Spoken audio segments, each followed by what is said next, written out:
সুপ্রিয় দর্শক শ্রোতা, বানান নিয়ে কত না বিভ্রাট, বানান নিয়ে কত কলম ভাঙাভাঙি, আমাদের কত বিভ্রান্তিকর বানান লিখতে গিয়ে আমরা ভুল করে ফেলি। দর্শক শ্রোতা, সেই বিভ্রান্তি দূর করার জন্য আপনাদের সাথে ছোট্ট একটি বিষয় সহভাগ করতে চাই, তুলে ধরতে চাই। লক্ষ্য করুন, আমরা অনেকেই এই বানানে, অঘ্রাণ বানানে মূর্ধন্য ন ব্যবহার করে থাকি, পরাণ বানানে মূর্ধন্য ন ব্যবহার করে থাকি, ঝর্ণা বানানে মূর্ধন্য ন ব্যবহার করে থাকি। নত্যবিধানের নিয়মে তাই বলে, কিন্তু লক্ষ্য করুন যে এই শব্দগুলো তৎসম শব্দ নয়। যেহেতু এই শব্দগুলো তৎসম শব্দ নয়, এই শব্দগুলো অতৎসম, সুতরাং এখানে নত্যবিধান প্রযোজ্য হবে না।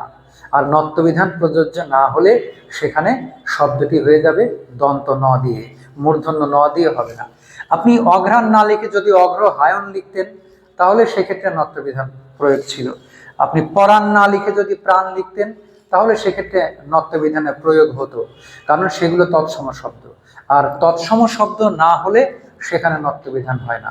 অতএব এই তিনটি শব্দ আপনাদের সামনে তুলে ধরলাম। মনে রাখুন, অঘ্রাণ, পরাণ, ঝর্ণা, এই তিনটি শব্দ অতৎসম। এই জন্য এই তিনটি শব্দে আমরা মূর্ধন্য ন ব্যবহার করব না, এখানে আমরা দন্ত ন ব্যবহার করব। বিষয়টি খুব সামান্য মনে হলেও অত্যন্ত গুরুত্বপূর্ণ। যে কোনো পরীক্ষা অথবা আপনি বর্ণনামূলক লেখায় এই বানানগুলো অহরহ ভুল করে থাকেন, আজ থেকে আমরা এই বানানটি আর ভুল না করে শুদ্ধ বানানটি লেখার চেষ্টা করব। সবাই ভালো থাকবেন, সুন্দর থাকবেন, বাংলা ভাষার সাথেই থাকবেন। ধন্যবাদ সবাইকে।